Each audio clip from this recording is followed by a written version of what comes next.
Hi, folks. I'm Father Joe Grimaldi. You can call me Joe, and I'd like to welcome you to my podcast. But now, here's our host and friend, Ken Calvert.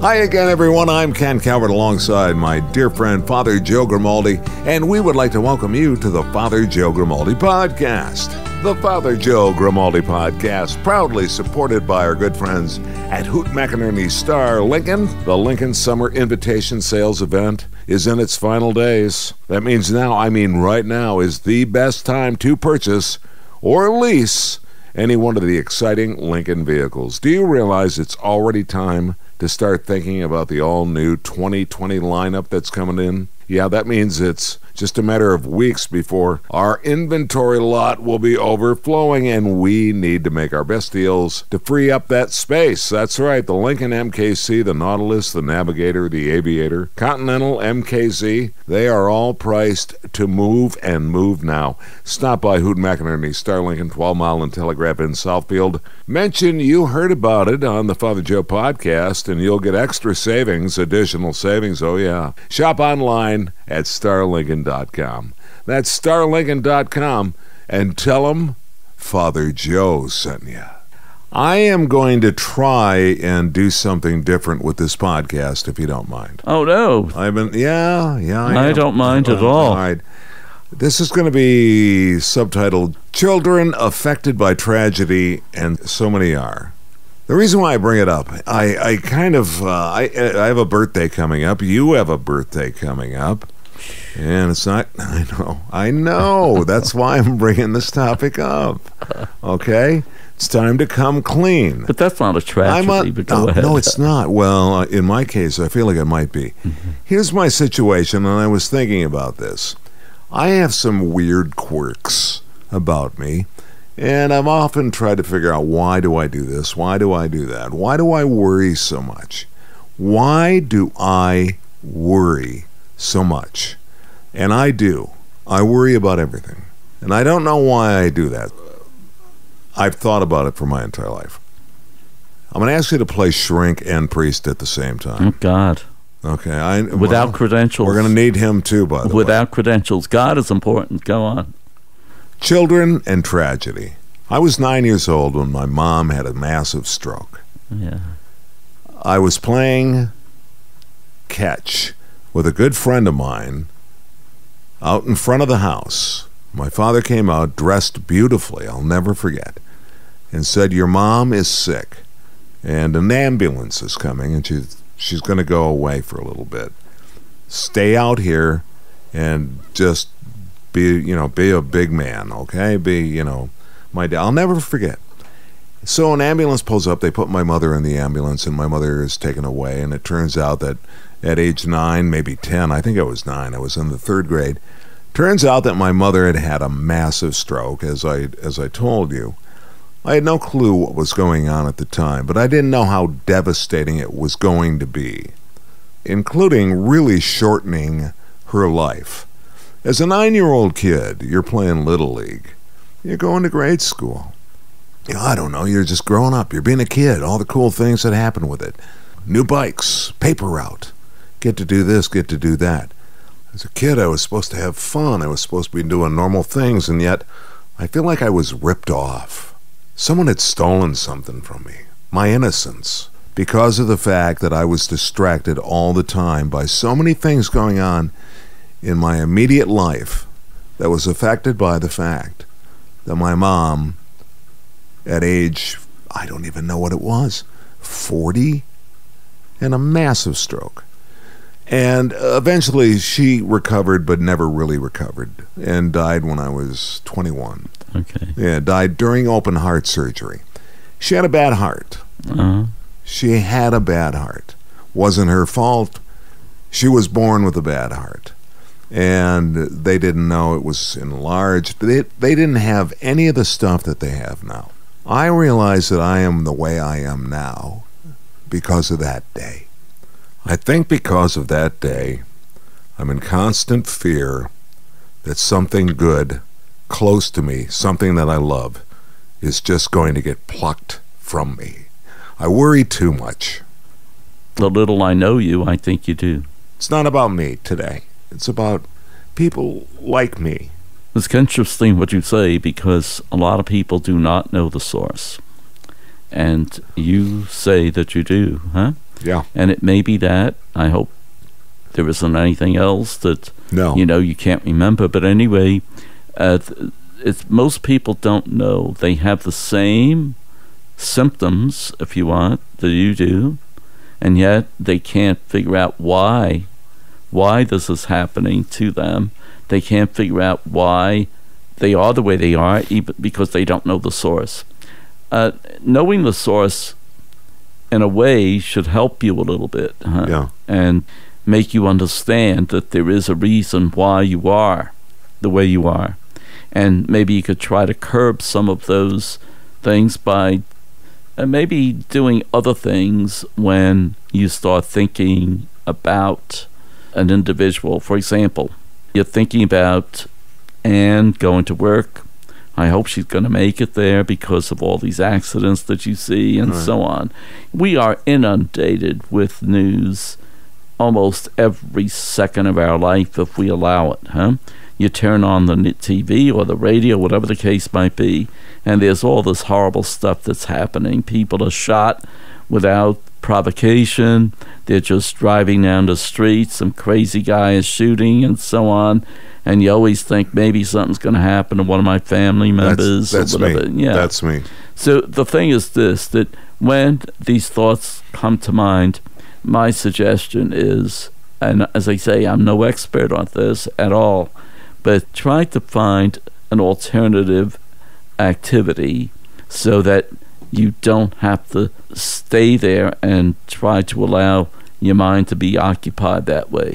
I just want to say this. I think that it's become a time waster for me in too many ways. Do you know what I mean? I spend too many minutes, maybe hours on occasion, worrying about something that I have no control over. And I think that doctors have become that way because of my mother's situation. Think, are they going to find something? And then are they going to find something? Sure. I find too many of those reasons where I notice with so many other people, they never think about it. And they wouldn't understand my anxiety about so many different things. I'm trying to break free of the fact that, look, you're going to be fine, Ken. You've made it 68 years, soon to be. But I was just wondering, am I normal? And also wondering why I worry so much, and then saying, I think I found the reason why. I don't think there is a normal, okay? Okay. Each individual deals with these things in different ways. Do you have anything like that in your life? I'm just curious. I can't think of any right now. Good. And maybe because I ignore things. Okay. I don't dwell on things. My memory is not so great, which is another thing. That helps, believe it or not. Yeah. So, but I would say this. Find some alternative recreational activity that would take your mind off this kind of stuff. Oh, I do. I do. Yeah. I found a place. I mean, I've devoted so many things to my mother as a result. She's even at age 8 and 9, she was so encouraging me to go out and be the little, I was already practicing doing radio stuff. I'd mimic the announcer on, some game show. Do you know what I mean? Yeah, but I'm saying, don't tie it to the past. Do something fun right now. Oh, yeah. That, you know what I'm saying? That has no relationship with the incident. Because as soon as you start thinking, well, my mother always was encouraging, but it also tells you that she had that stroke, and it reminds you of all of that, and again, it brings back bad memories. Yeah, it does bring back bad memories. Yeah. Again, because I guess the ultimate word here is stolen from me. You can't help but say, But you're not. Yeah. But you're not. Why? Why would you say I'm not? Because the Lord has blessed you in so many ways. But he took my mom. Okay. A lot of people have lost loved ones. That was my point of doing the podcast. Yeah. You deal with this a lot, I bet.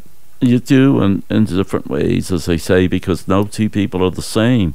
But one of the things I would suggest, and it makes no... you count your blessings by writing them down.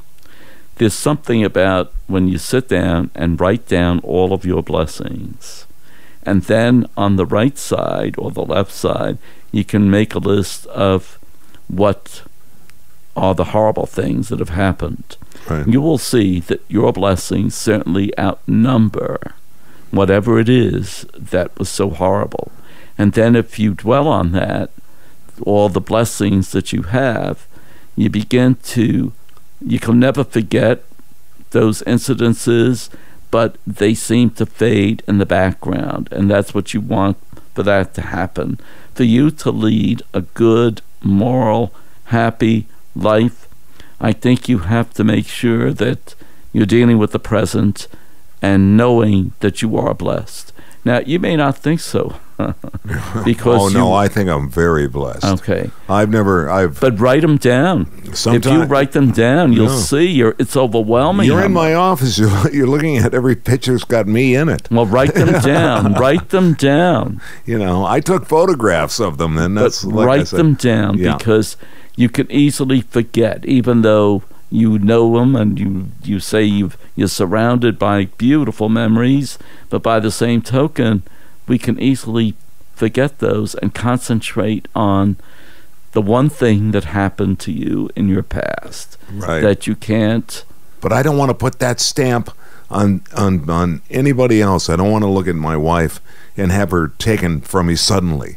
In other words, I had somebody taken from me suddenly. Okay, but here's the thing. I'm just saying, as a kid, it impacted me, and I think for some reason that there are people out there that must come to you. So I decided to start with me. Yeah. That have all of a sudden, their 9-year-old, you've said funerals in front of kids who are without a parent at months old to 10 years old. Sure. And don't you look out and say to those poor kids, or I shouldn't say poor kids, look out at those kids and say, this is going to be a day they always remember. Right. Don't they? But don't forget that she's still loving you. I know. And she's still watching over you. And she's still going to take care of you in her own way. Mm-hmm. Not going to be the same way as physical, but she's going to do it anyway. Right. Those of us that may be in a demographic that's in, let's say, the third quarter of our lives, okay? You're flashing back to things, and I wanted to know the root cause of my ability to worry about so darn much. And you know it. And I do know it because of the fact that I was terrified of trauma, something being taken from me immediately, something being really scary. I mean, it was a thunderbolt and lightning, very, very frightening. If somebody came up to me in church and spoke about that, I would recommend that they see a good therapist. Wow, okay. Well, I've thought about that. Because they would know how to make you work that out. Do you think I still need to work it out? At least find out one-on-one, right, if that's the way you should do it. I will do that, but I don't want to be exclusive to you and I. I'm trying to, at the same time, if there are other people listening to this that have issues that they've been struggling with that seem fairly simple to other people, like, why do I worry so much? And you have an area that you can say, I think this is why. Okay? And I think that's good. I also think it's good to get emotional about that relationship that you had as a child. Yeah, I'm just trying to apply it to other people out there that may be going through a little bit of what I have been going through. Trying not to worry so much. As soon as you mention the word therapist or a psychiatrist, a psychiatrist is too extreme, a psychoanalyst, people say, oh, that's horrible, horrible, horrible. But there are people that are involved in business and they lead a hectic life and they just need the guidance of someone who is a therapist that can put them in a right frame of mind to be able to juggle all these things in a very good way.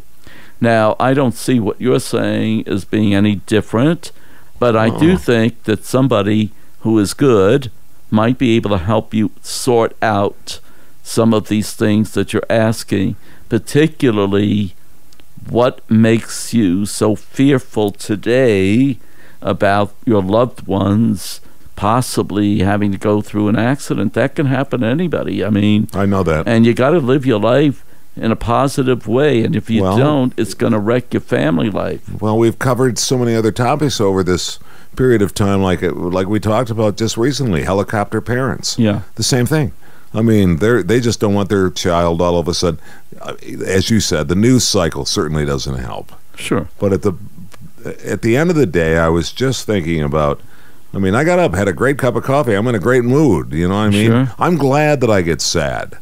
I mean, that's kind of interesting, but I can't help but get sad. I miss an opportunity to spend more time with memories of my mother. You know what I mean? Sure. Some people can just move on. Some people completely block it out. Exactly. I have not blocked it out. Yes. I have stayed with it, but it also finally found this place where I said, this is why you worry so much. Right.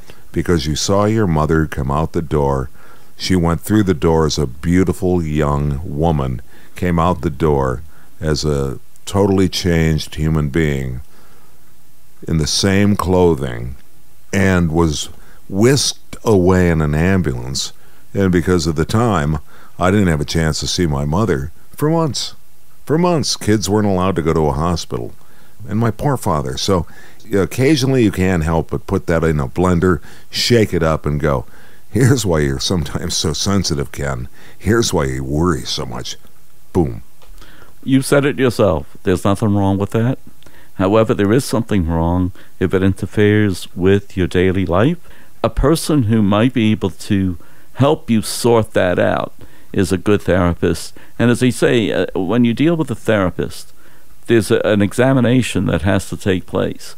You have to be able to relate to that therapist during the meetings. If you don't, I would say leave.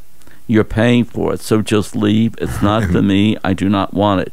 But if you find the right therapist, they can help you deal with the present tense as opposed to the past. The past has been established. We know what it is.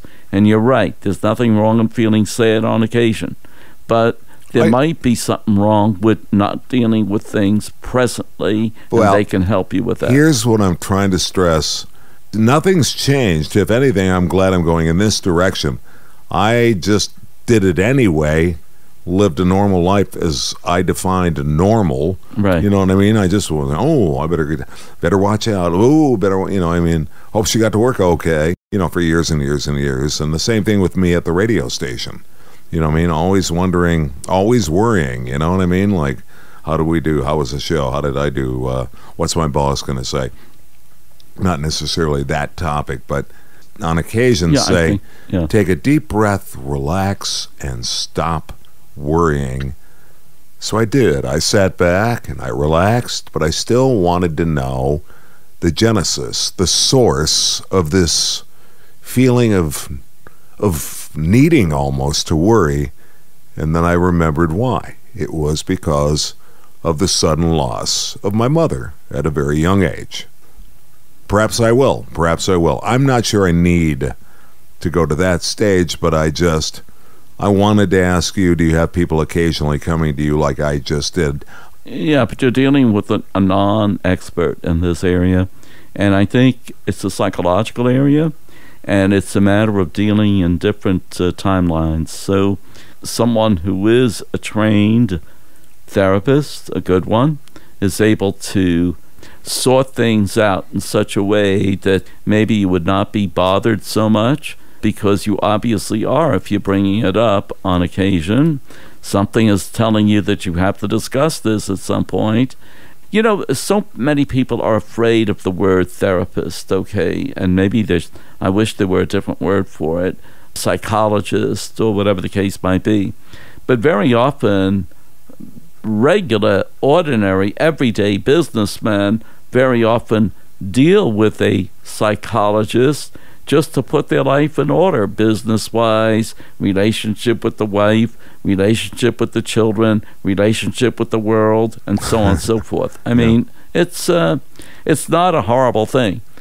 And I promise you I'm going to try and figure it out. But in the meantime, I actually enjoyed this. Thank you very much. I hope that people could maybe understand parts and nuggets of it and maybe even understand me a little more, okay? Sure. And you, however, are as normal and as level as I've ever seen you. Nobody's normal. Go on. There's no such thing as normal. Well, that's why people enjoy the Father Joe Grimaldi podcast. And on behalf of Ken Calvert, I'm alongside Father Joe Grimaldi. I'd like to thank you for joining us on the Father Joe Grimaldi podcast. I look forward to seeing you soon. Take care. This is Father Joe Grimaldi, and I look forward to seeing you next time on the Father Joe podcast. If you'd like, you can email us. It's frjoepodcast@gmail.com. That's frjoepodcast@gmail.com. We're also on Facebook. Simply search Father Joe Grimaldi. And thanks for listening, everyone.